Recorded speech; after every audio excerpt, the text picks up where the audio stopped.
slides ready, and then we can go ahead. All set? You're all good to go, Tara. Great, thank you.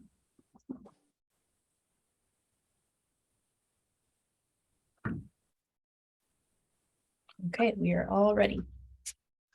Great, thank you. Good morning, everyone. This is the Mental Health and Addictions Task Force meeting, July 7th, 2022. It's 9:30 a.m. I'll call the meeting to order. Is there any declaration of interest? Seeing none, if one should arise during the meeting, you can claim at that time. Item number 3, Community Living, Owen Sound and District. Good morning, Joanne Young. You have the floor. Good morning, everyone, and thank you. Just wait for presentation to come up. There we go.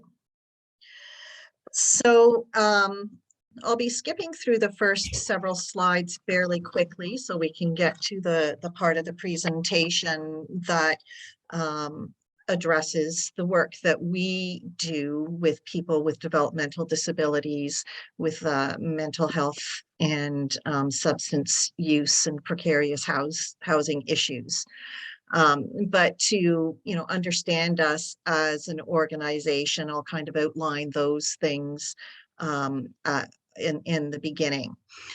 So in January 1st, 2022, 3 organizations came under one umbrella after many years of working towards that. And we are now called TASO, which means the Tri-Alliance Support Services Organization. And that TASO organization is the back office, of which I am a part of. And I support all 3 organizations, which includes Community Living Owen Sound, Bruce Peninsula Association for Community Living, and Community Living Walkerton. And I support all 3 organizations as the Director of Specialized Services. So overseeing and supporting all 3 organizations with issues and concerns and crises that resolve around what comes up in people's lives and within the organization to be able to get things done. I work very, very closely with the ministry and with our community partners as well. So the work of this task force is very near and dear to my heart. I also come out of the violence against women and homeless sector, working as an executive director in those sectors for many, many years before I came back to this sector. So I bring that knowledge and understanding to the plate as well. So next slide, please. Oh, there we go. So that just kind of explains what I've just said. Next slide. So that this just shows you where the offices for each of these organizations are. Sorry.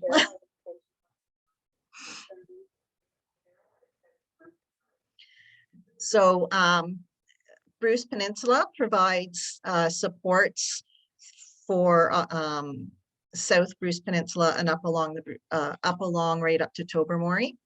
Community Living Owen Sound and District, we go from Port Elgin, Saugeen Shores across to Owen Sound.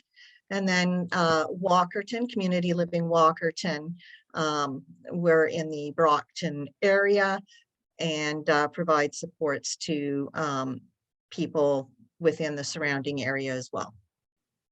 Next slide, please. Our governance, each agency has its own board. So each agency is actually still its own entity. It is our management structure and above, and our administrative structure, where we where we fall under one to support all three agencies. And each agency has its own board, but then selects 2 representatives from each board to sit on the TASO board. The Community Living Owen Sound Board, so this is going to become my focus. We have a 12-member board, and board members are elected at our AGM. Our AGM is held in June every year, and our board of directors has a wide variety of background and experiences, as all boards should have, which includes how as well is what we call a self-advocate. So that it is a program participant who sits on our board and represents our program and has a voice for program participants on our board as well. Next slide, please. So next slide. So this is our mission and our core values. And our mission is to assist people with developmental needs to live, work, and participate fully in the community as valued partners. And our values, dignity and worth of all people, mutual respect and healthy relationships, family and friends, privacy and confidentiality, informed choice, risk, opportunity, and lifelong learning, and community inclusion. Next slide, please. Our funding, we are funded by the Ministry of Children, Community, and Social Services. We have a budget of $8.13 million, and there's a breakdown there for you as to where our funding is allocated to. So 70% is allocated to our residential services. Our residential services includes our supported group living homes, but also what we call our supported independent living. That comes under residential services by the ministry description. And it is people, the people that I'll be talking about shortly, many of them come under that supported independent living umbrella. And then 23% of our budget goes towards community supports, which some of those supports for people within the supported independent living comes under that portion of the budget as well. And then 9% for our children's services. Next slide, please. So who we support: adults 18 and over with a developmental disability, infants, children, youth, and their families, and that comes under that slim portion of children's funding. And then the people that we do support often have complex needs and or dual diagnoses, which includes physical challenges or disabilities, behavioral challenges, mental health challenges, and we are seeing more and more of that, mental health challenges and substance use challenges. Next slide, please. So our core services and supports. Next slide. So I'm going to leave this one for you to read on your own, because please feel free to, distribute this slide deck to everybody on the committee. Next slide, please, because the more important ones come in under here in the next slide. So our group living is our adults who live together with residential supports 24 hours a day. Our group living homes have no more than 4 people that live in it. The picture here, that is a picture of one of our group living homes. Then we have host family. We have youth that come out of the foster care system. And when they transition to the adult system, they often want to, and the foster family as well, often want that youth to continue to live with them. So they transition from being a foster family to a host family. So they just continue on as they have been, only it's the adult system that then oversees those supports versus the foster care system. and we have strict regulations. We've compliance regulations that we are required to have transfer over and to be able to follow. Then we have our supported independent living. So what that is people who live independently, and they receive several hours a week of individualized in-home support from our staff to assist them with daily living routines, assist them with, planning for things that they have to do, appointments, all of that kind of thing. And then we take a case management approach with that. And then enhanced supported living, we have a few people who require one-to-one or two-to-one support at all times in order to live their best lives, in order to keep them out of the justice system or out of the hospital system. So we have several situations right now where we are providing those supports. Next slide, please. Then we have our community participation and day supports. So those supports, so we have right beside City Hall there, we've got what we call the community links, and that is our day activity program where we put out calendars and people can sign up to do those activities. Those activities are done both in that building, or we do things like cross-country skiing, snowshoeing in the winter, and encourage people to develop friendships and connections with each other and start doing those kinds of things on their own. Then we have the other portion to community participation is to people who live at home with their families who are not eligible for supported independent living because they're not living by themselves. So we support those people who live with their families who want to be out in the community and need that support to do that. And we do that with families and with those people one-on-one. Then we have what's called Passport. So the ministry is moving towards individualized funding for all adults aged 18 and over. That process started a few years ago.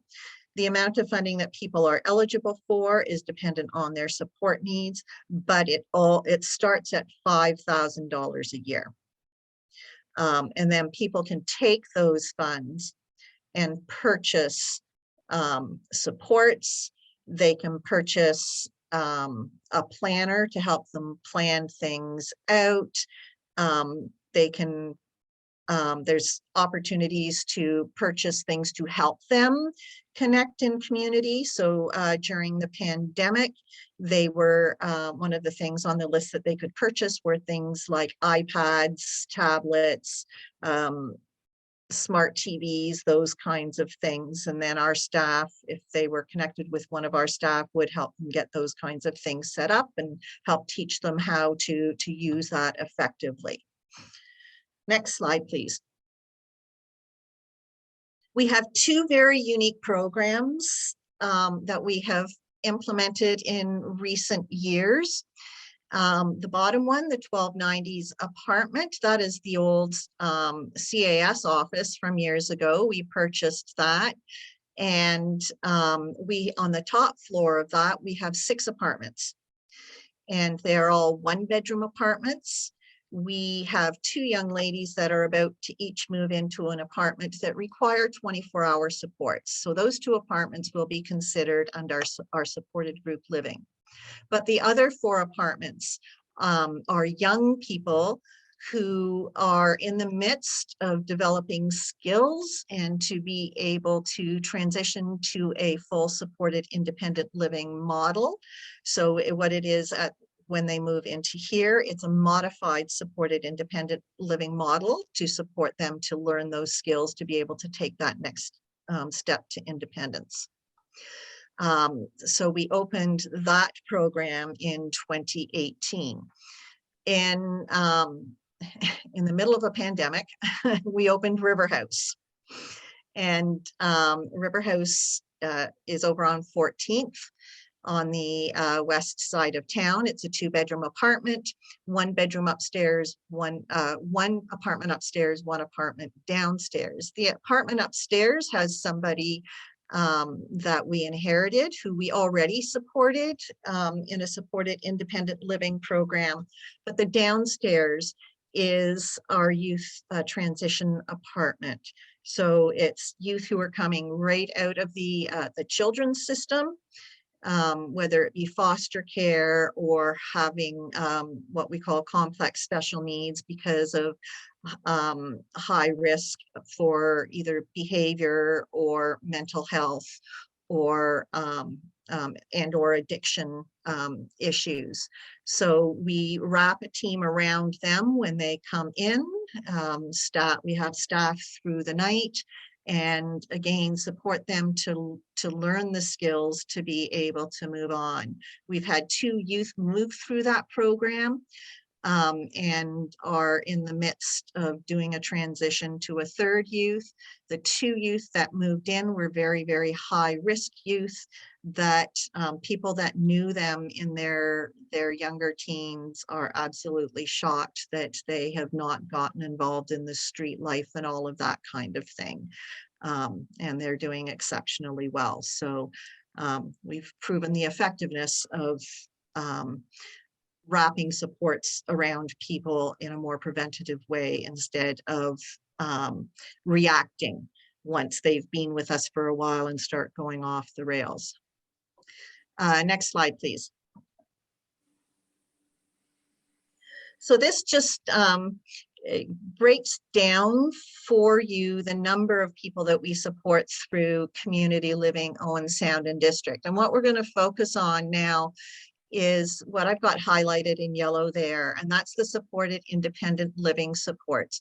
We currently support 76 people in what we call our SIL program. Next slide, please.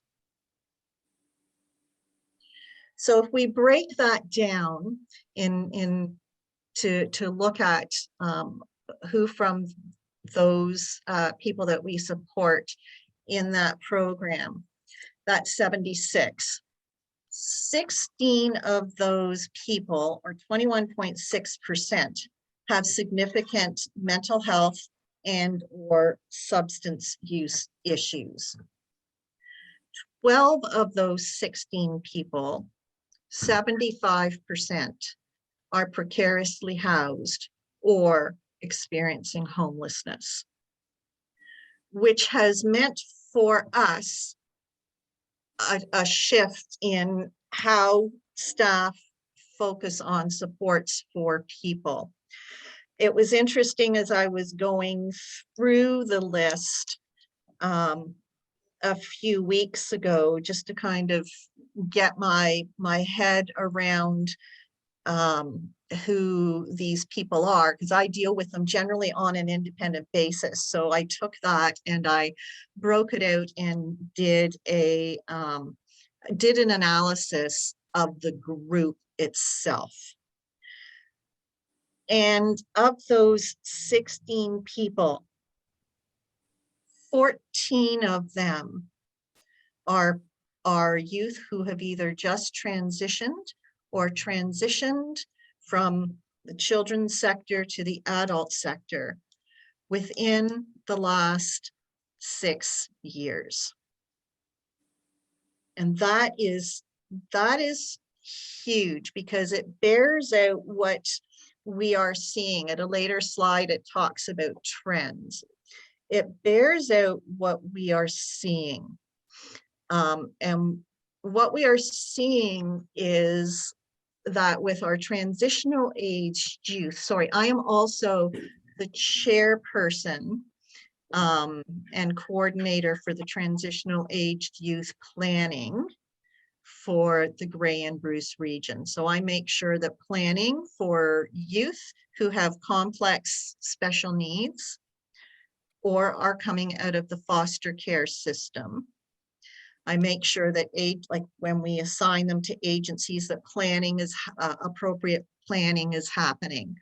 And those more complex people supporting that agencies from the background with planning and connecting with the ministry as well to when we're hitting roadblocks and whatnot. So what we've been seeing, and I've been the chair of that committee for 7 years now. And what we anecdotally have been seeing is that we're seeing a rise in the numbers of complex youth. And those complex, the rise in the number of complex youth is not just youth with developmental disabilities and physical disabilities, but more so youth with developmental disabilities who in the past would not have been eligible for our supports. The ministry, the province made changes in 2008 in how people were deemed eligible for adult supports, where before it was just looking at what their intellectual disability was and whether they had an intellectual disability and whether that intellectual disability was at a certain point. As of 2008, they changed that and changed it to looking at functional analyses as well. And those functional analyses look at mental health and the impact mental health has on their ability to function, looks at behavior, the ability of them to function because of those behaviors.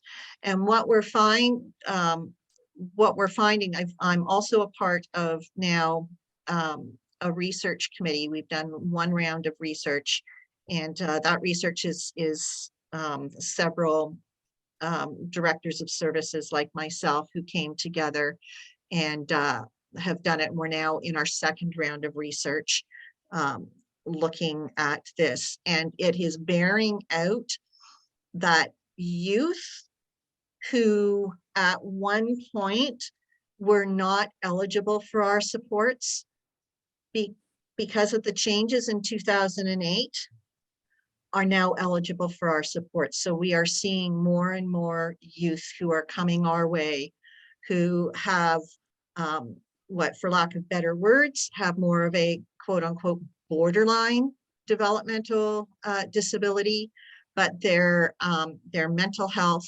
behavior, substance use issues all put them over that line in requiring supports. So our trend is truly seeing, and I've just finished doing our year-over-year analysis of who's come to our table. We have seen a drastic increase this year in the number of youth that have been brought to our table for planning. With, again, the majority of them having these dual diagnoses as outlined here. So our staff, as a result of all of this, our staffing, who in the past they're trained in supporting people with different types of syndromes and how to support them, to support people with cerebral palsy or Down syndrome, and how to do all of the pieces that go with that. Well, now we are having to look for staff who have training with youth, who have training in mental health, who have training in substance use, and looking for staff who are resilient. We've recently hired staff who have who worked in the homeless sector in Toronto, because as you can see, 12 of those 16 people, 75% of those 16 people are either precariously housed or currently experiencing homelessness. And chronic homelessness with some of them. Next slide, please. Joanne, Yes, sorry, can I just ask a quick question? Yeah. How to say this nicely? The province changed the eligibility requirements. The folks that you are now responsible for, or now who are now eligible for your supports, used to get their support from somewhere else. no, They just were not supported. they were not supported. Okay. And with this change to the eligibility, did you see a corresponding increase or enhancement to the resources that you have available to you to provide these services? So how it works, so perfect segue into the, so this is all a part of, and I'll let you read the slide here that talks to how people access adult supports. So with these youth, they go through this process when they're 17 to get confirmed that they are eligible to then get what we call the SIS done, which is the support intensity scale. So they're deemed eligible. Then the support intensity scale, it's an assessment tool that gets done. From that, SIS is what our acronym for that. From that SIS, it determines what their level of support needs are. So people would come into service in two ways at that point. If they're coming out of a system, so if there's somebody who just requires regular supports, that kind of thing, and they have no money attached to them, they sit on a wait list. But these youth that we're talking about, the youth that come out of the child welfare system, from the foster care system, or if they've had complex special needs funding attached to them. So their needs have been such as a youth that they've required extra supports, and they've had dollars attached to them because of that. So what we do is we take that SIS, we get to know the youth when they, before they turn 18, because we ask that their names be brought to us as soon as possible after the age of 14.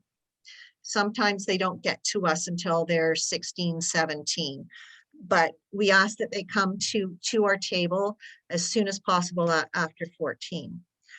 What we do then is we assign an adult agency to them, depending on where they want to live and what services can be provided. So just by the very nature of the size of Owen Sound is the largest community and whatnot. More than, I would say, about 75% of those youth end up coming through community living Owen Sound.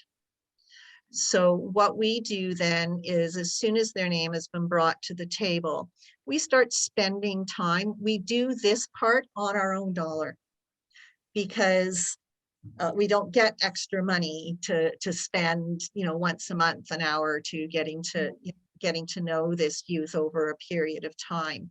But it's in the youth's best interest for us to really know who they are, what they need, what their wants are, all of that kind of thing.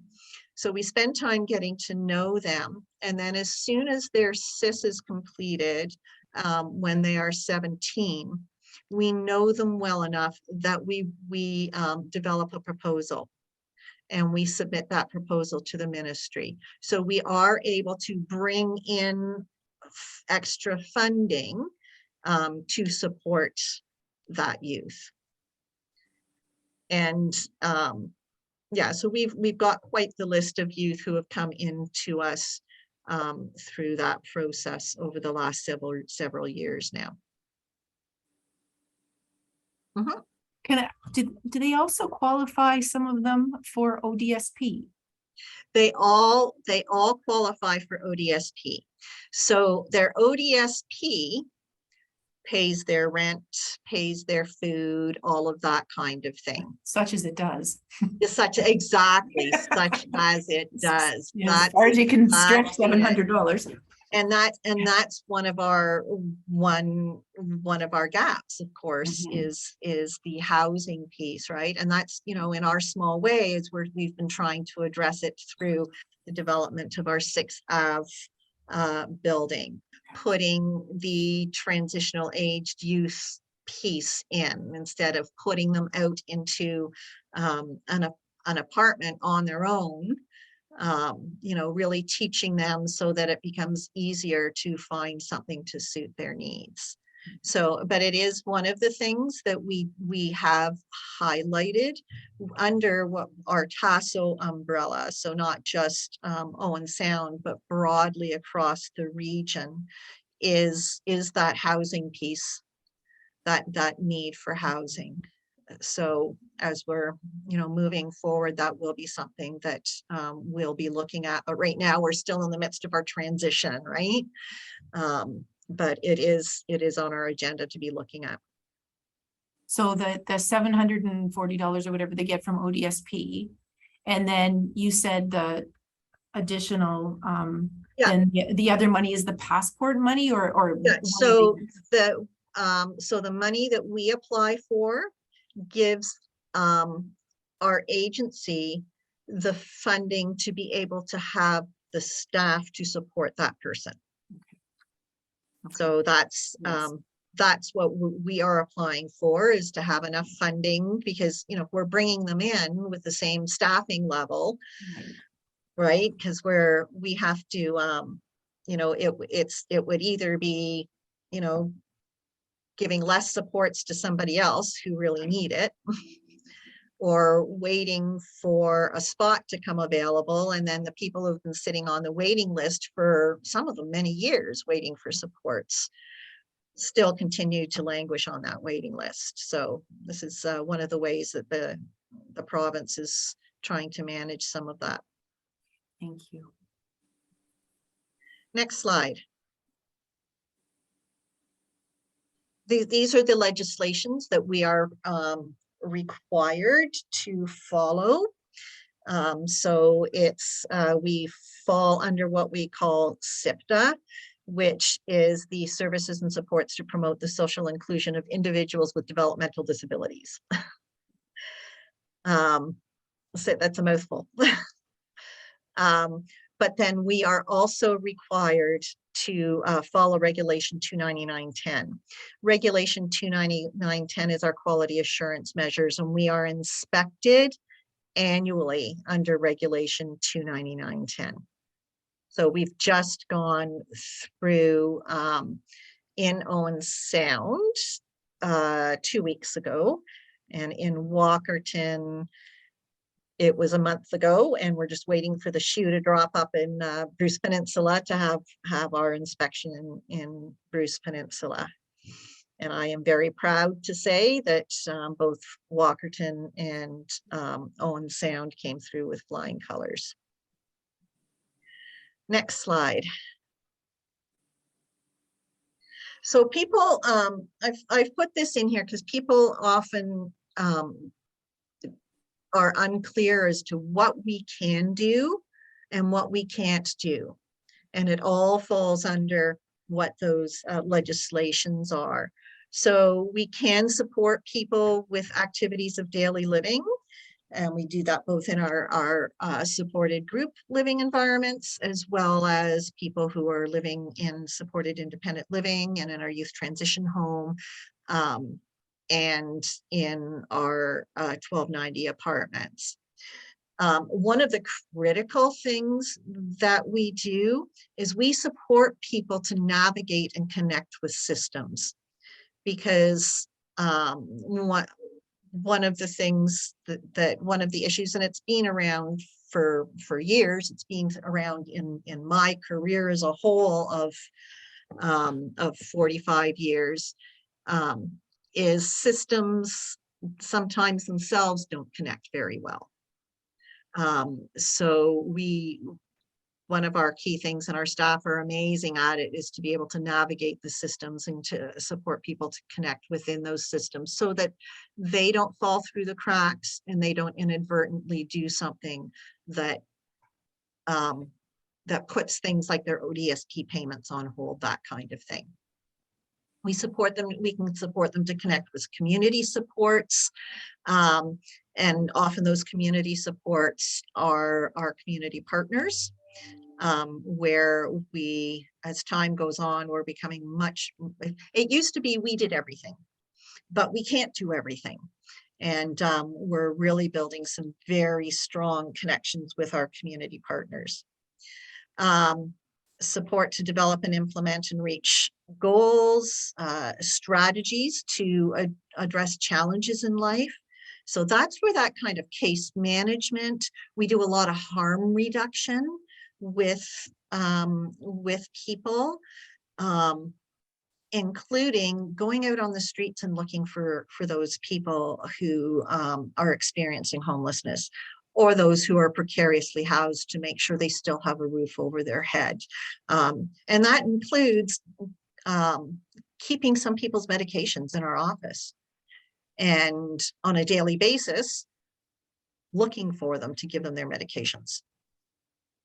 Going to find them if they've got a virtual appointment with their psychiatrist or with the dual diagnosis team, bringing them into our office so that they have a place to do those virtual appointments and to be there with them, so that we're hearing the same thing at the same time, and then to be able to help them kind of navigate through all the pieces that come out of that. Next slide, please. Joanne, I'm just going to interrupt you there before you go to the next one. I just want to be respectful of time, because we're trying to keep each presentation to around 20, 25 minutes. Yeah, and we're I'm almost, I've just got a couple more to go and I'm pretty well done. Okay. Great, thank you. So this, then we support with managing challenging behaviors. We support people in developing behavior support plans. And we will develop them with somebody, but we cannot implement them without a physician signing off on it. So that we can't just implement something and say, hey, we're doing this. We have to make sure that the professionals are on board and that it is safe as well. And then we work with regional support associates who are with those people who have much more complex support needs.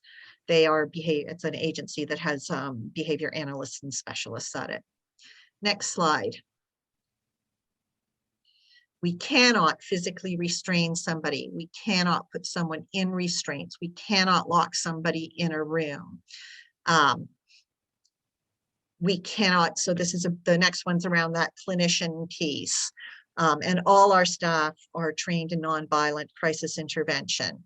And what the goal is, what staff have to do is remove themselves from the situation versus having to put somebody in restraints. The only time we would do that is if that staff can't get out and is not, and it becomes a very risky situation. Next slide.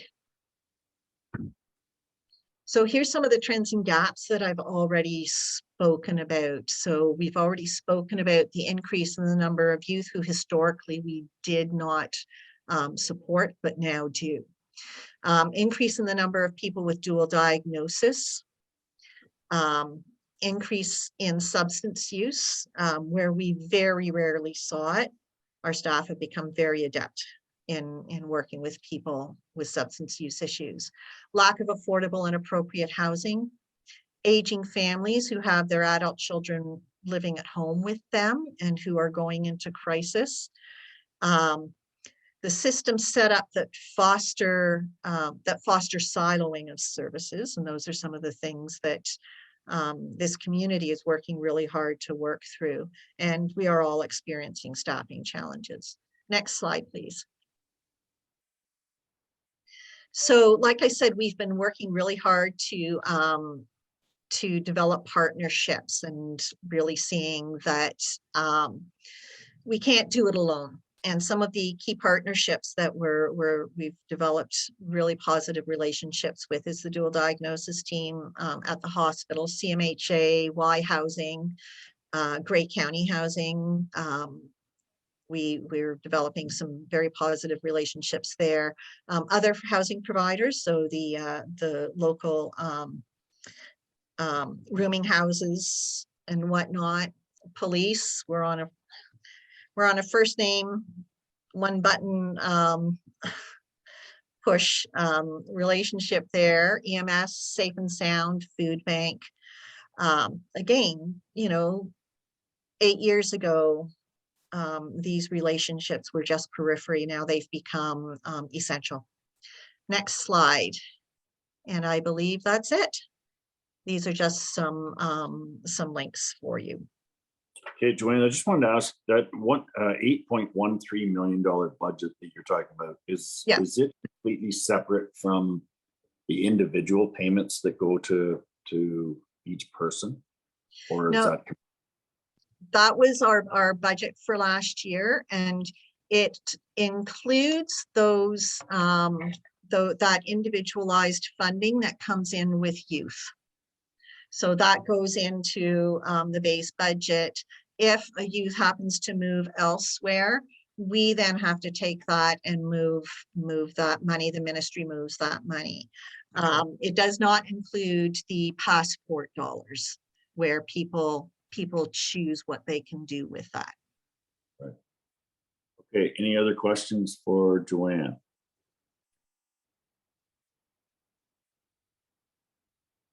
Shirley. Shirley, you go ahead.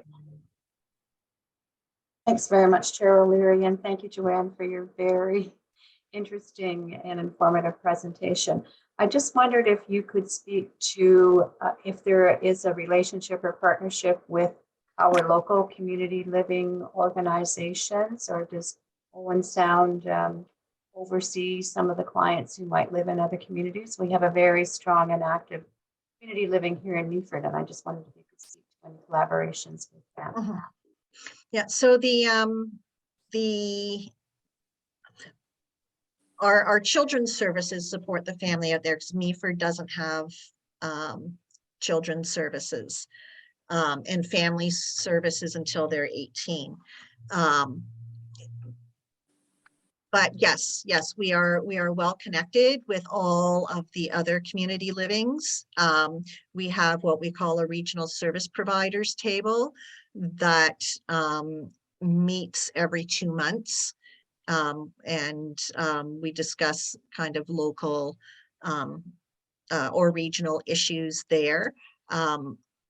We also, if we have somebody that is really struggling, we pull together a service solution table and it includes people from every agency to talk through those things. So yes, as a region, we work closely together.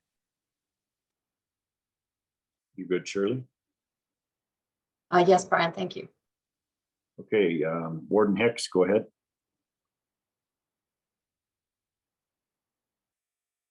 There we go. Thank you, Mr. Chair. Following up on your question, Joanne, first, thank you for the presentation. You mentioned that all of your clients are eligible for ODSP. So does that funding that Councillor O'Leary asked about, is that in addition to the individualized ODSP allowances that would be given to the clients? Yes. So their ODSP, their ODSP amount is $11.49 is what they receive. So that's for their rent, their housing, their food, their personal needs. All of the support, so the staffing dollars, that's the money we get from the ministry. So the people do not have to pay that out of their pocket, those people who get individualized funding. Right. So obviously then, if we take housing alone, there would be a gap. Because the ODSP wouldn't pay for, many of the examples that you showed in your presentation. So how do you manage that gap? Well, the housing that we have, so we keep the, so our 1290 apartments, and then our youth transition house. So we only charge people $500 a month for that. So we keep that. So the issue for us, or the gap for us, is the housing in the community and finding housing for people. We will sometimes have two people that get along really, really well together, and they might share an apartment together and be able to try and kind of put their money together. But we have to work closely with ODSP on that, because we're always afraid that they're going to lose some of that housing funding, all of that kind of thing. So it's, yeah, I'm regularly in my inbox. Email pops up because I'm on all of the staff email groups for each of the programs on a regular basis. I get an email popping up saying, hey, I got somebody that's losing their housing. Does anybody have a line on something? So you mentioned in your presentation that you're dealing with clients who have increasingly more complex behavioral challenges, which must mean conversely that you have to have staff with increasing skill levels. Yes. And when I go to your website, and I go to the community living website for Hanover, I see on the front page, we're hiring, and then look into the section you're hiring for. Many of them are part-time positions. So how are you managing? Because you kind of glossed over the hiring challenges. Can you tell me a little bit more about what the real challenges are in terms of staffing? So our challenges with staffing are exactly kind of as you outlined there. Is our challenges are just not being able to find staffing, number one, and then the other piece is finding staffing with the requisite skills. So we have a team that we're trying to hire for here in Walkerton, and it's for a gentleman who does have very high needs and will be in that intensive residential model where he will require 2-on-1 staffing. And we are needing very specific skills to be able to support him. We have had a posting out to try and find people for his team, and the requisite skills that are going to be needed, the requisite education that's going to be needed. We've had a posting out for 4 months and we have not had one come in yet. Mm-hmm. So of course, then we are reaching out. So he's currently not living in his home. He's living in a therapeutic center, and we can't get him home as we're trying to maneuver through this. So we're having to reach out across the province to different agencies and say, hey, like, how can we find people here? It's a real struggle for us. So it's just the number of staff, the skill level, and it's how do we attract people with those skill levels to our region. One of the things I've put out to the executive directors and CEOs that sit at our regional service providers table is I've been analyzing the data around complex people. People with really complex needs, what families are doing is they're having to find somewhere an hour, 2 hours, 3 hours away from home for their loved one to go and live, because there is no place here to do it. And we in this, and like, that's unfair. That's unfair. So that is something that we're having to look at, how can we do that in this region? But then the piece that goes with that is how do we attract people to live in this region who has that skill set? Which includes that skill set to be able to support those, people like those 16 people in Owen Sound alone who are precariously housed or living on the streets because of their mental health and their addictions, as well as their intellectual disabilities.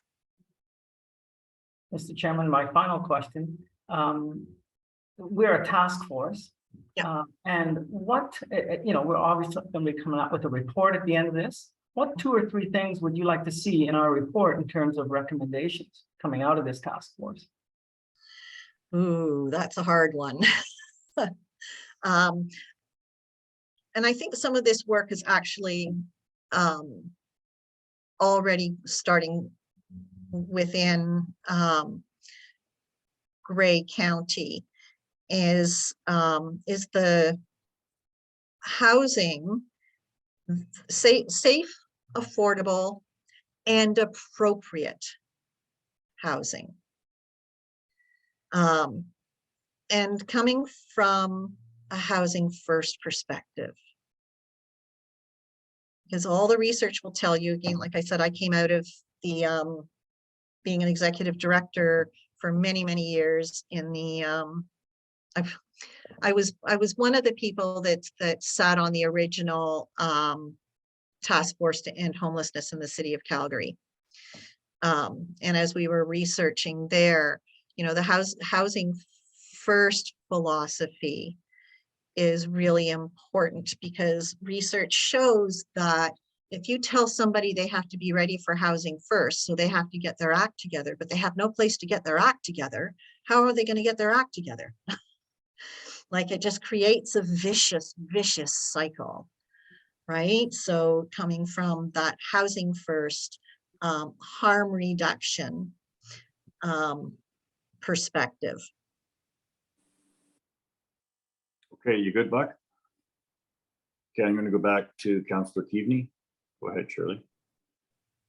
Thank you, Chair O'Leary. When, as you were speaking about staffing challenges, and I certainly sympathize, and I don't know if you do get involved with service animals at all, but is there a place for service dogs and so on in your programs, and can they be helpful to any of the people that you support?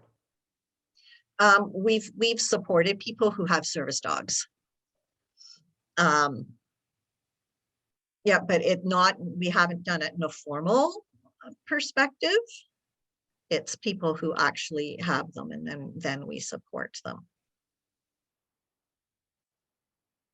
In our supported group homes, that becomes a bit of a challenge because of staffing allergies, those kinds of things as well. It's a balance for us.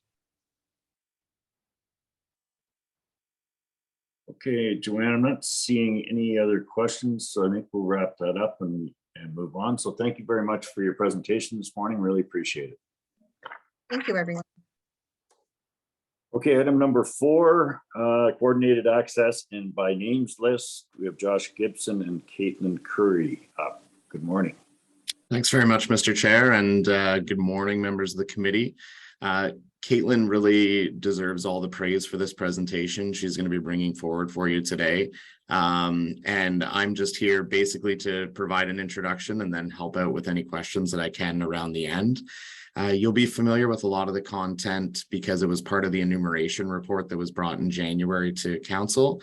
But since then, a lot of work's been done locally to try and bolster some of the efforts that we're making. And Caitlin's going to touch more in depth around the coordinated access and the by names list piece today. So Caitlin is the homelessness response coordinator for Grey and Bruce, and she works primarily out of our office, but she supports both counties.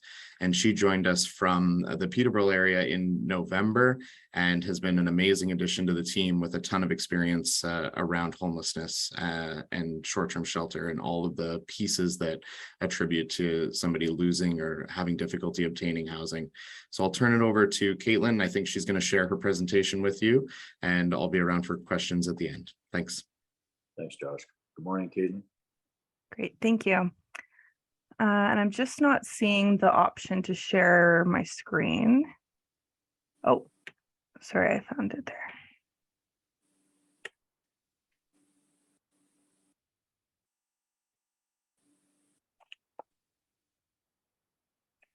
Great. Thank you. So thank you for having me today, and thank you for this committee for clearly being invested in housing and seeing that it is related to mental health and addiction issues as well. And I really just wanted to reiterate housing being a social determinant of health and quality of life as well. On this first slide, you'll see these are all the agencies that are currently involved in the coordinated access leadership part of the system. So I just wanted to sort of mention these agencies so that you were all aware. The first image you see is how the homelessness system has historically and traditionally looked.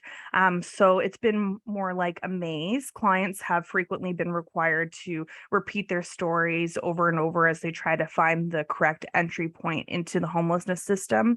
It's operated on a first come, first served model, and most frequently housing is offered to whichever client is asking when it is available.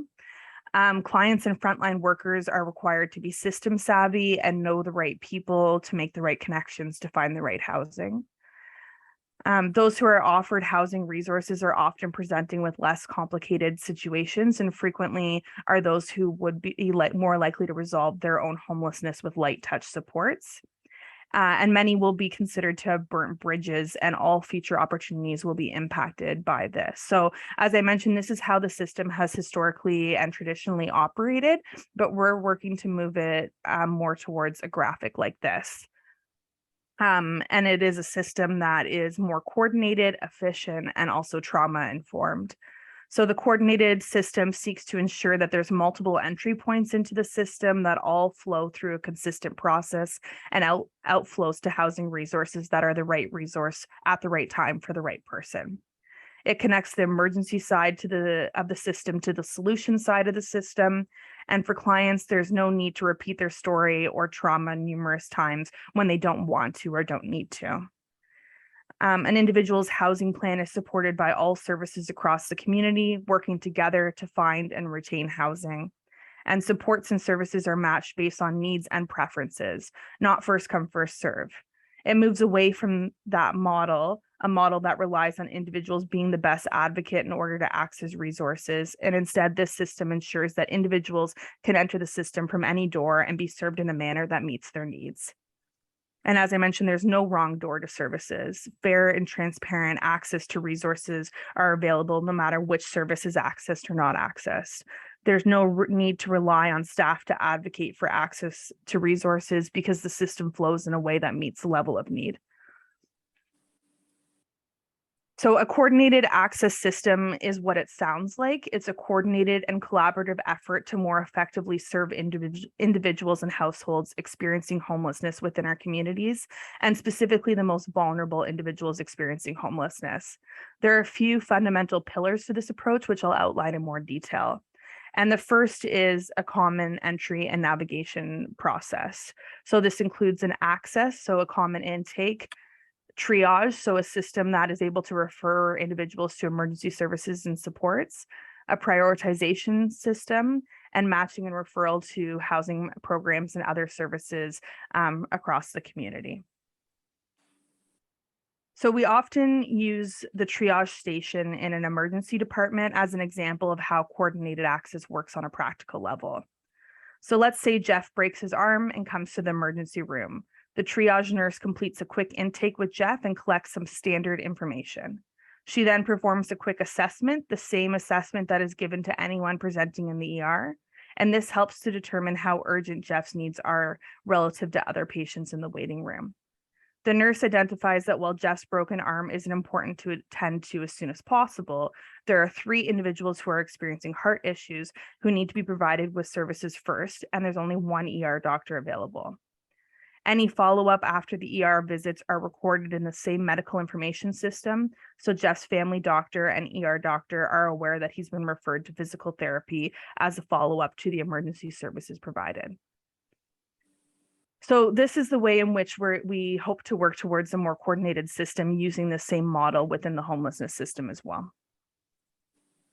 Another fundamental value that is behind the coordinated access system is a no wrong door approach.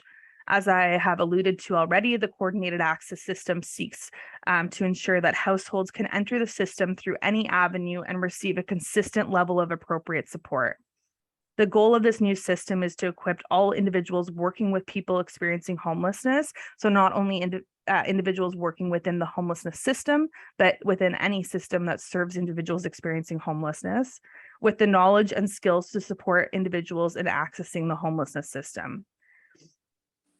So as I mentioned, this not only refers to agencies that are working exclusively or almost exclusively with individuals experiencing homelessness, such as Y Housing, Safe and Sound, Mawikwadong Supportive Housing Program, but also with agencies that while they don't work within housing, they work with individuals who are homeless or at risk.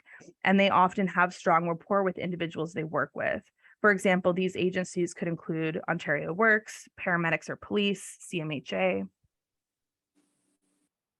The second fundamental approach that informs the local coordinated access system is the Housing First approach, which was mentioned during the past presentation. And Housing First is an evidence-based practice that advocates for a movement away from the idea of being housing ready and towards a recognition that housing is a fundamental right that households ought to be able to access despite any other barriers they are facing in their life, such as mental health concerns, addictions, or criminalization. Housing First recognizes that housing stabilization actually enables households to stabilize in other aspects of their life. But that being said, housing is not a magical solution.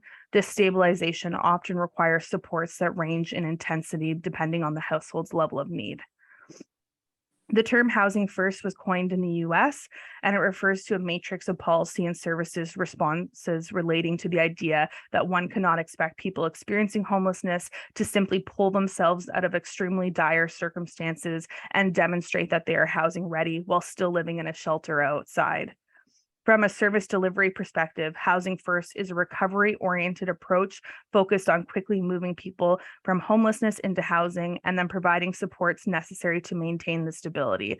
And I can't stress it enough that the supports to maintain stability are a fundamental aspect of Housing First. Rather than requiring people who are experiencing homelessness to first resolve the challenges that contribute to their housing instability, including addictions or mental health issues, Housing First approach emphasizes that recovery should begin with stable housing. Housing First has been shown to increase housing stability, improve quality of life, improve health and addiction outcomes, reduce involvement with police and justice systems, reduce costs associated with the justice and health systems, and reduce hospitalization and emergency room visits. So the by name list is at the heart of the coordinated access system. And to put simply, this is a list of every consenting household experiencing homelessness across Grey and Bruce. The goal of this list is to know individuals by name and support them in a unified system to exit homelessness permanently. While providers play different roles, the roles providers can play within the by name list are clear. There are providers that come into contact with people experiencing homelessness and will add to and update the by name list or make referrals to those in our community who are responsible for doing so.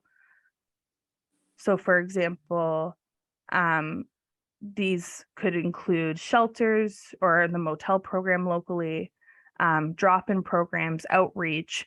It could also include income supports, food banks, health systems, justice systems.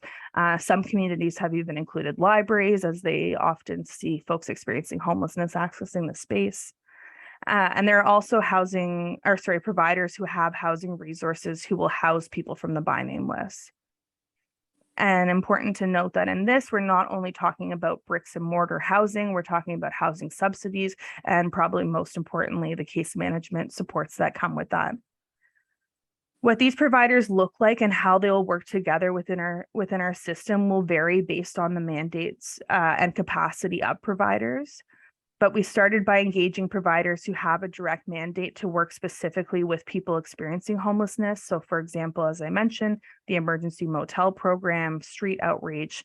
And we continue to extend this by partnering with agencies that are more tangentially a part of the homelessness system, such as OW, mental health providers, hospitals, the SOS team, which includes paramedics. And we can also learn and be inspired by other communities, as I mentioned. So for example, communities that have engaged libraries, have engaged schools, as well as family and children's services. Those providers who will be removing people from the by name list through permanent housing and supports can include housing providers, so such as the county housing, for example, that have dedicated 1 in 10 to the by name list. Could also include housing subsidies, and then again, can include case management supports to help people find and retain their housing. When we're working within the by name list, we're seeking to coordinate and streamline efforts to identify and house people as quickly as possible, all through the use of this list. Now let's focus on exit points from the homelessness system. As a part of the by name list referral is a common assessment that aims to better understand a household's acuity or level of need.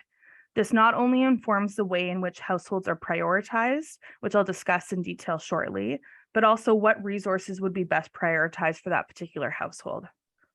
For households that are presenting with more complex issues, connecting them to intensive case management and supportive housing would set them up best for the opportunity for success in housing. Whereas households that are experiencing a housing crisis but are lower acuity, they may benefit best from light touch supports and engagement.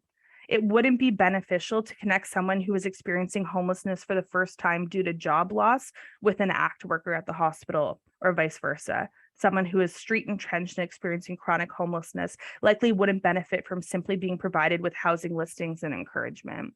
So part of the coordinated access system is to understand the level of need that households are presenting with, to understand the level of need that our resources aim to meet, and then to connect those.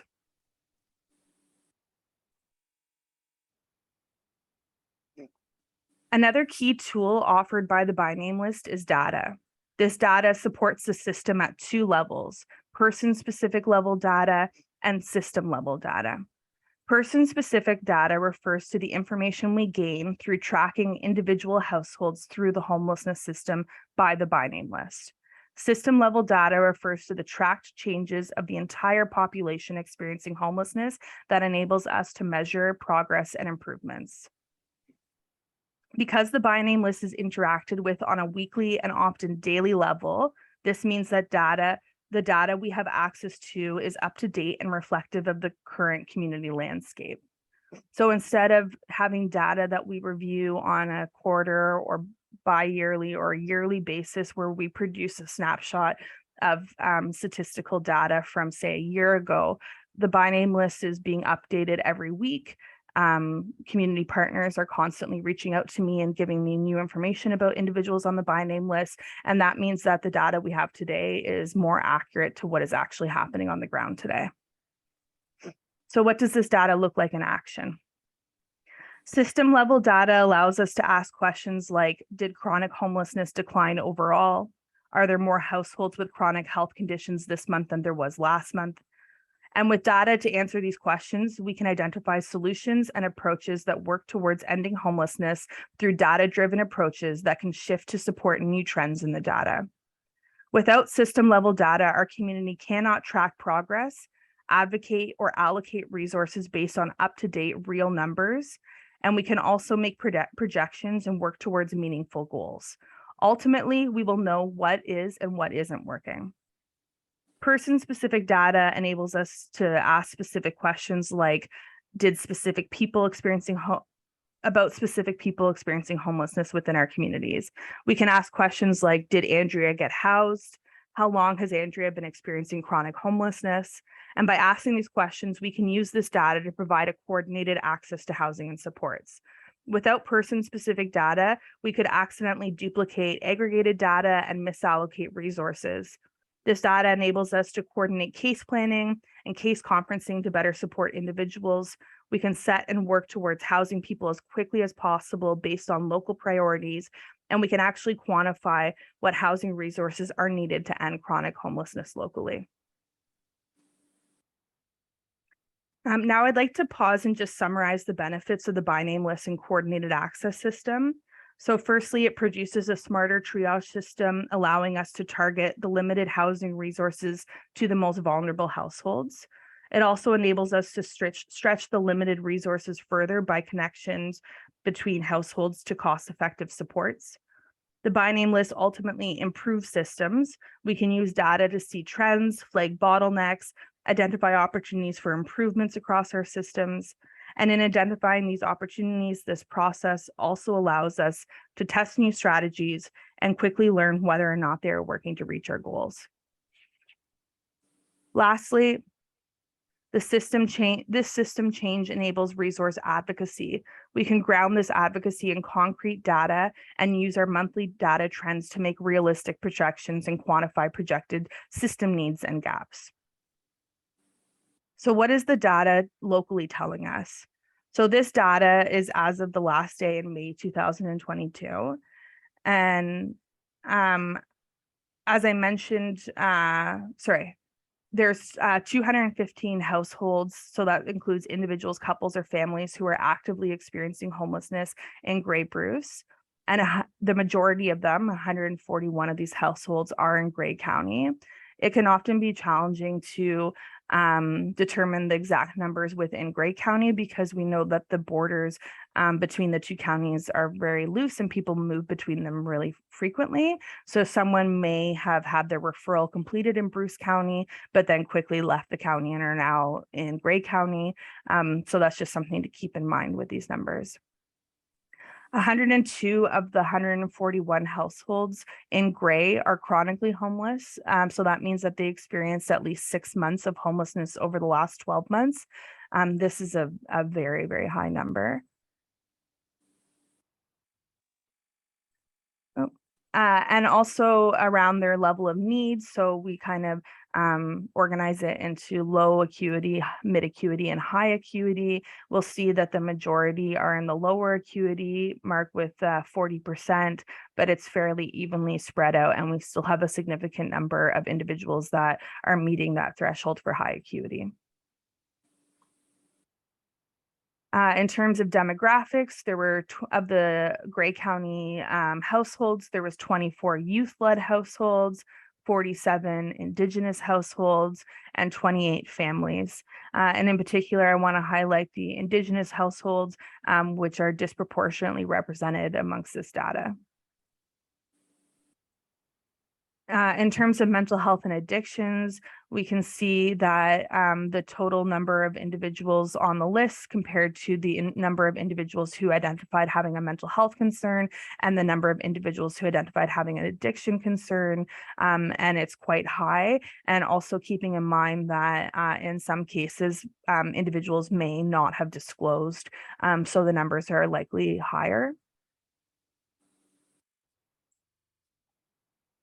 So I've mentioned prioritization a number of times throughout this presentation. And before we end, I'd like to explain prioritization and touch on what and who we are specifically prioritizing locally. So to put simply, prioritization is the process and action of deciding the relative importance and urgency of serving a particular household ahead of another based upon transparent and defensible criteria.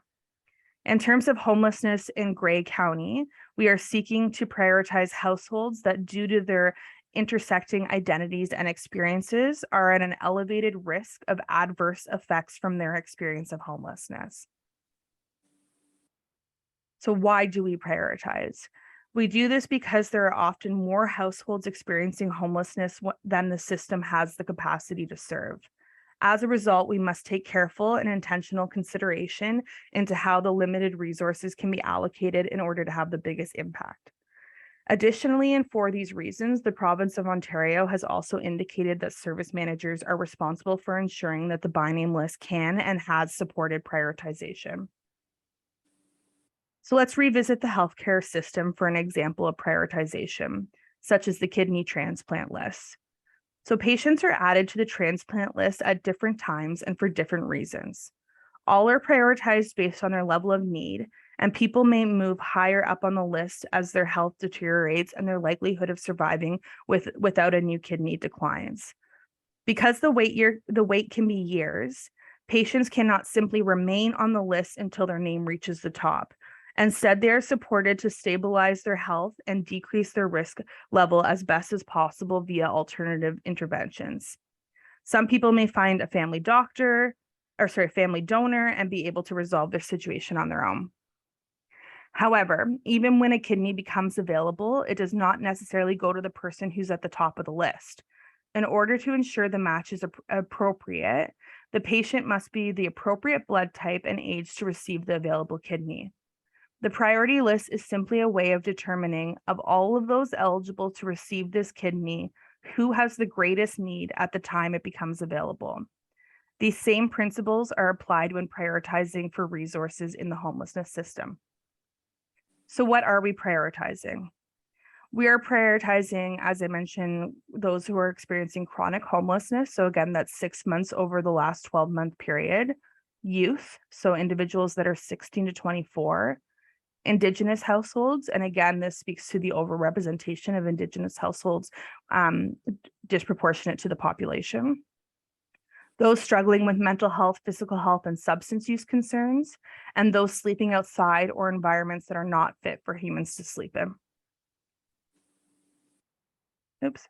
It is important to note that when we are talking about prioritization, we're specifically talking about housing resources, which you'll recall from the beginning of this presentation can refer to physical bricks and mortar housing units, rental subsidies, or case management supports.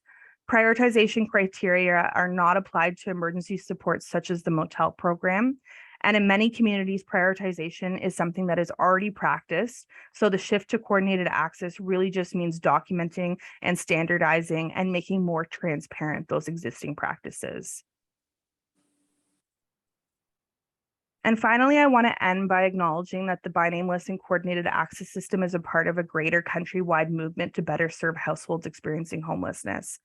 We have been able to look to other communities further along in the process for guidance and best practices while we work towards being counted as a community that has ended chronic homelessness.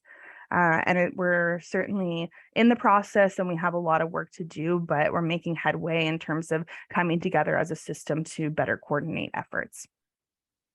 Thank you. Boy, that's a lot of information. Good job. Thank you.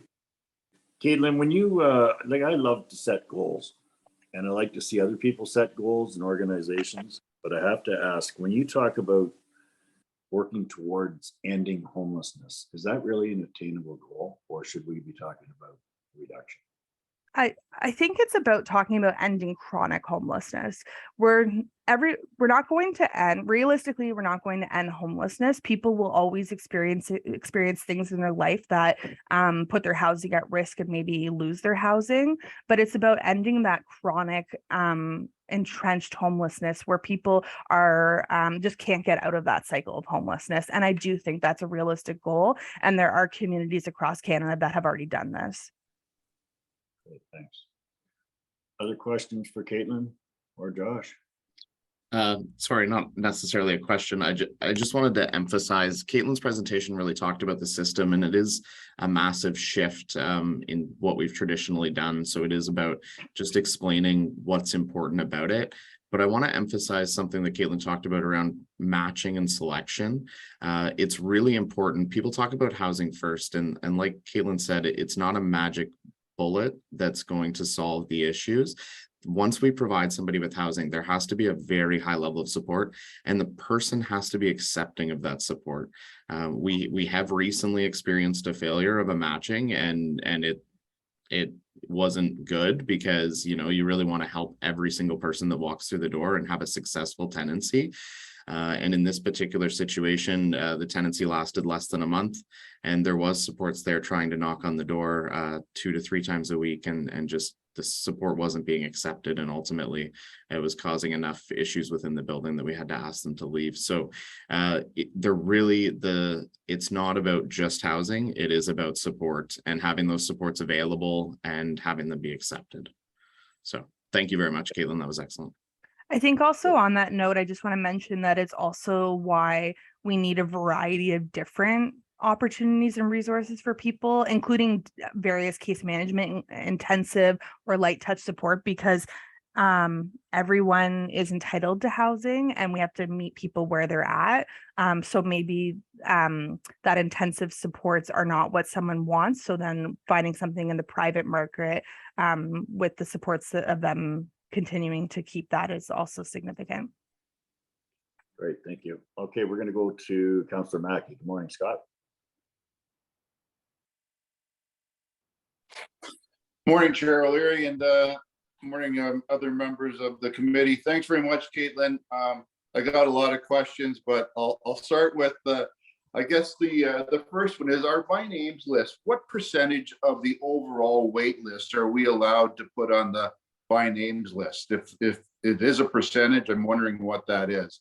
Because my sense is that with the by names list, we were able to move the high priority ones up the wait list and get them into housing quicker. So I'm just wondering what percentage are able to go on to the by names list. Anne-Marie, did you want to jump in on that one? Sure. So everybody that we come in contact that is experiencing homelessness goes on our by names list. Our other wait list for our internal housing in Grey County, we house 1 person in every 10 off of the by name list. So if they are working with us under the by name list program, we look at 1 in 10 putting into our own building with supports. Thank you. That was my first question, Mr. Chair. The second, Caitlin talked about extensive case supervision.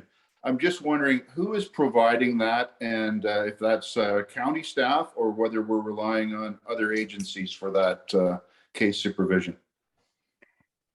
Currently, the county does fund to Canadian Mental Health Association workers to provide that support, but it's not enough. So my hope is that we see more case management that is provided through other agencies that have their own expertise connected to the by name list. Okay, thank you very much. Yeah, I think, for some of these, very chronic cases, it's the intensive support and case management that's certainly required. At least that's been my experience. One just final question. I've got a whole bunch, but I know there's others I probably want to ask. People from outside of Grey and Bruce counties, are they able to put their name onto our subsidized housing list? And I'm just wondering where our wait times are compared to, other areas within southwestern Ontario, and whether you're seeing an influx of people, maybe from the Kitchener area because the wait lists are much longer, applying for our wait lists up here. Thanks. I can take that one, Caitlin. So for our standard waiting list for rent-guaranteed income housing, you are eligible to get on that waiting list if you're a resident of Grey or Bruce or not. The waiting times right now, we may be slightly less than the rest of the province in terms of the average wait time. It is creeping up a little bit just because there's not quite as much turnover in some of the units because the private market's not as affordable. In order to be on the by name list, however, you would have to have a reasonable connection to the area and be unable to resolve your own homelessness to be put on that list. That would not be for individuals from outside of the area. Thank you very much. Okay, we're going to go to Allison Goldberg. Good morning, Allison. Good morning. I am with the Community Drug and Alcohol Strategy, and I just wanted to recognize some of the concepts brought up by Caitlin and by Joanne around harm reduction, and recognize that there is work being done at Grey County to move towards a harm reduction lens in many of the internal programming, and that this was originally discussed last year when the drug strategy presented to Grey County around solutions to end the drug poisoning crisis. And in your committee report in January 2022, one of the calls to action that was endorsed by county was assessing the need for internal harm reduction education and identifying opportunities to incorporate harm reduction into current policies and practices. And then there was a list of a number of specific objectives and goals that the county could work towards.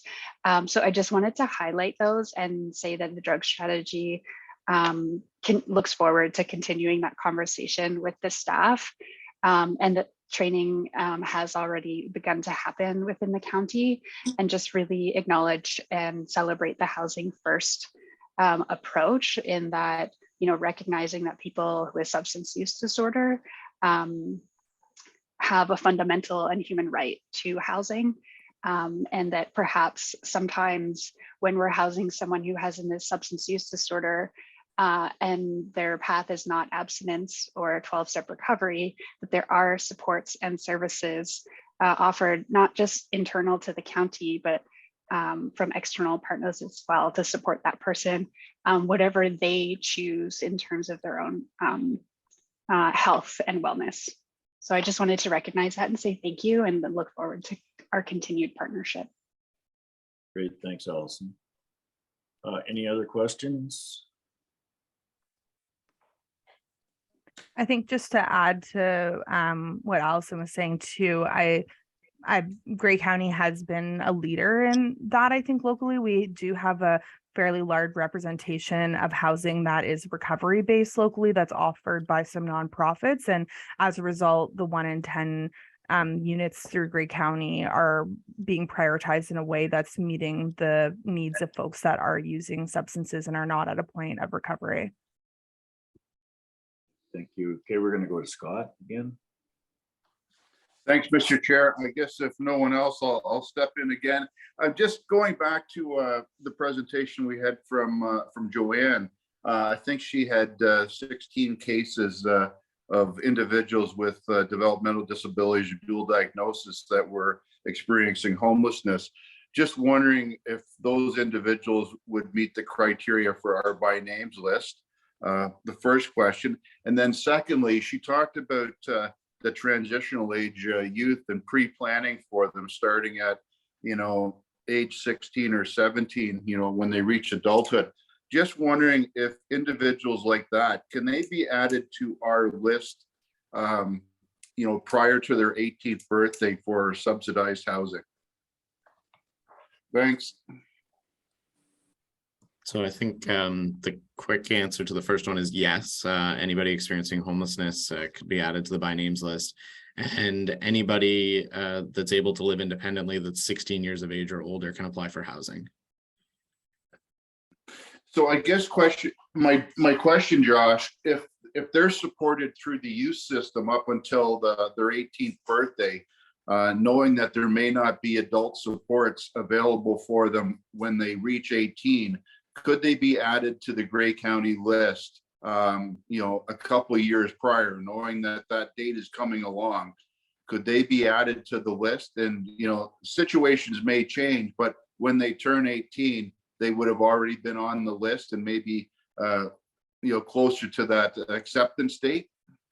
Yep, they could apply at 16, so 2 years before they turned 18. All right, thank you.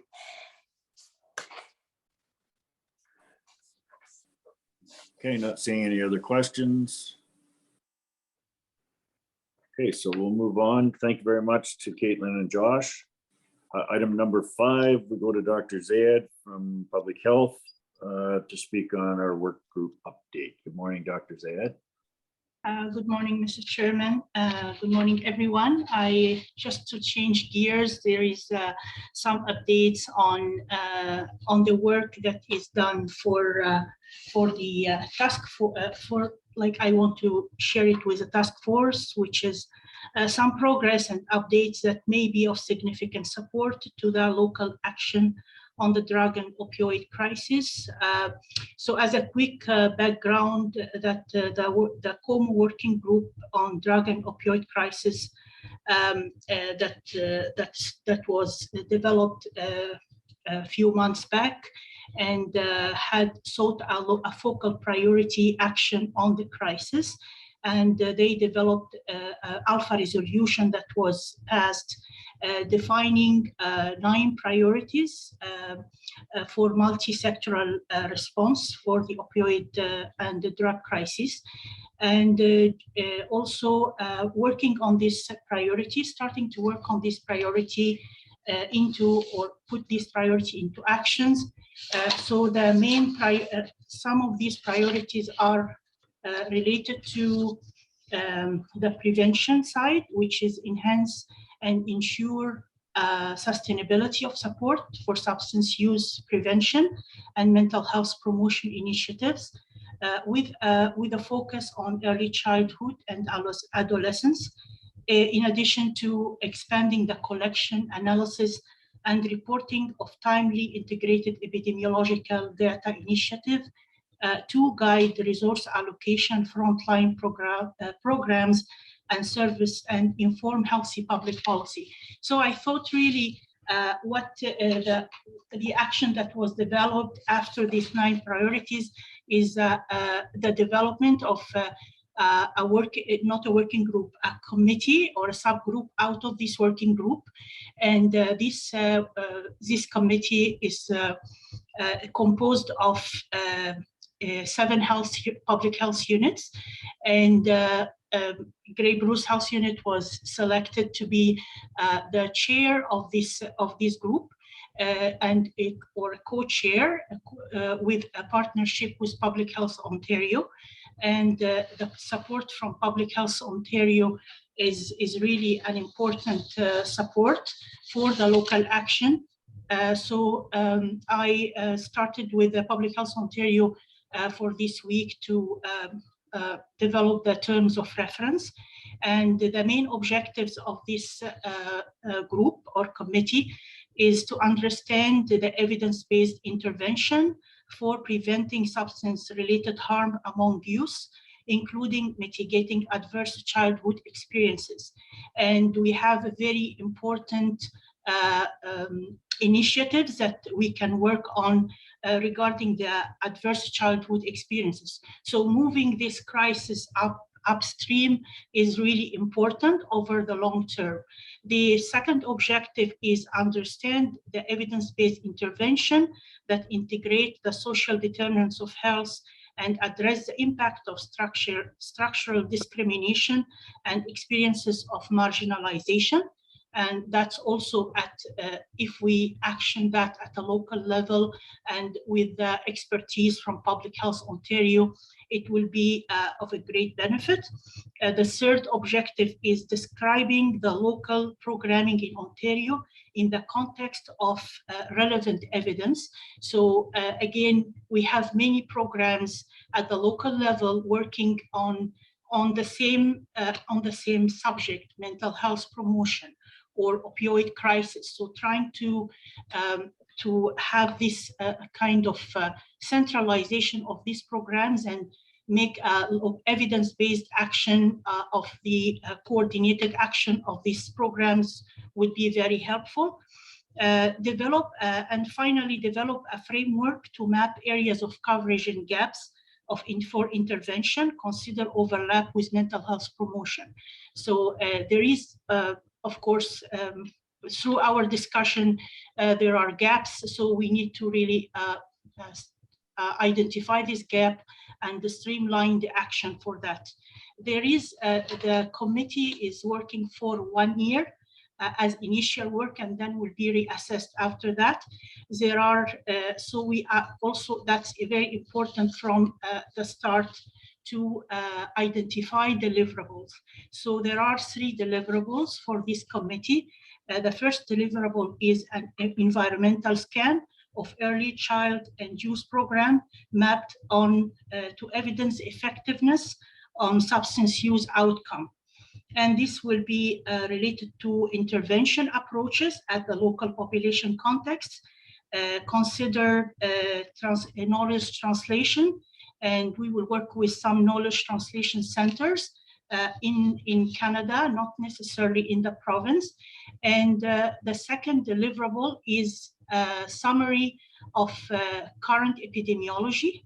So analysis of Public Health Ontario in collaboration with Public Health Ontario EPI group, and consider the data from the public health units, all our data that we get from paramedic, emergency, and other data, so we can have some consolidated data that can help or inform our indicator for work, and support the knowledge exchange characteristic.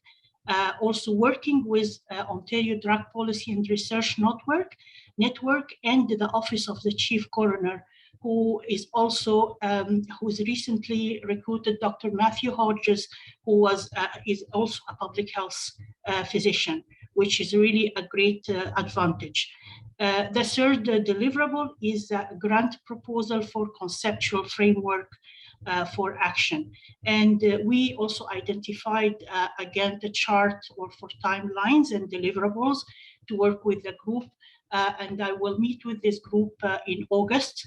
At the end of the year, so from August 2023, we will have an evaluation about the work and the deliverables. So I think it will be a good experience, especially trying to get everything together and have this public health approach to as a leadership for the crisis. So that's my update. Thank you, Dr. Zayed. When you talked about the 7 health units coming together, do you find that the challenges are consistent with all of the other health units? Yes, the challenge is consistent. There are, of course, some, and this is important to identify different gaps. There are gaps related to urban area versus rural areas.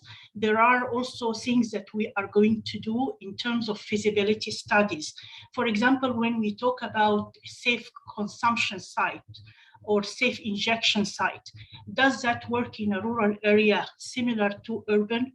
The answer is no. We have to really have every action based on a feasibility study or what really works for each community. Okay. Like just an example. Thank you. Any other questions for Dr. Zayed?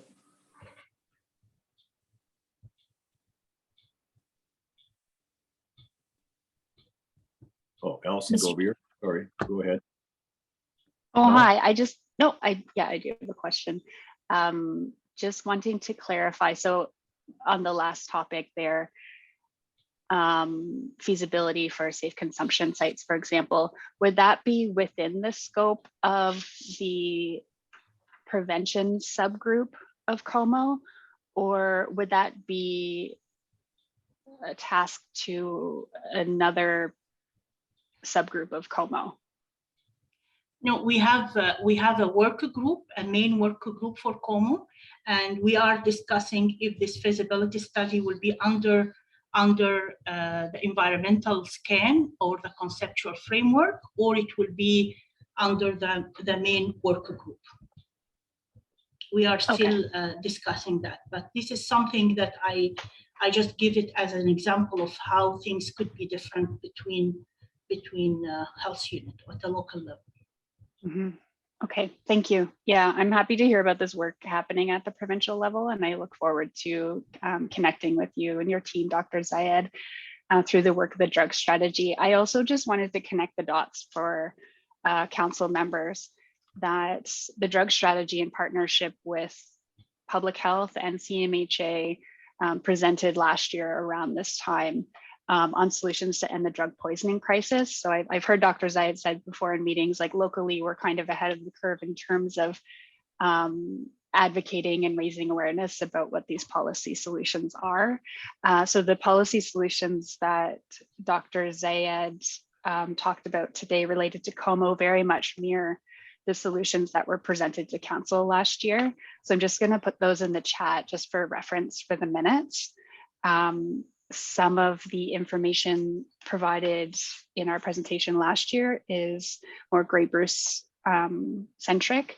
So that just might help provide some context for the minutes. I just wanted to connect those dots for council and just say that there's still like so much work to do in terms of advocating for the provincial leadership and coordination that is needed to end this drug poisoning crisis. And I really look forward to working with our local health unit to elevate this issue at the provincial and federal level. Thank you. And just to mention that also Grey Bruce Health Unit has really taken a leadership role of presenting a previous resolution to Alpha about the importance of provincial work, in addition to a letter sent to the Minister of Mental Health and the Minister of Health about the importance of the provincial action. And one of the things that Alpha is taking is to have this work group, and really focusing on the adverse childhood experiences that we think really is very key. Okay, looking for more questions, not seeing any.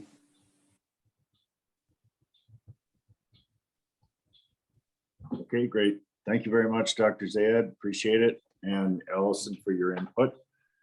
We'll move on to item number 6, other business. I always look at you, Kim, for additional business. Is there anything to add? Not at this time, Mr. Chair. We have an upcoming meeting in August. The plan, if everything comes together, is at that time we'll be providing draft recommendations, kind of in an outline of the final report for consideration and input by the members of the task force. Thanks. As mentioned, the next meeting is August 9th. Number 8 is adjournment. I need a mover and a seconder, please. Scott and Dwight, all in favor? And that is carried. Thank you very much. Have a great day, everyone. Thanks, everyone. Everyone.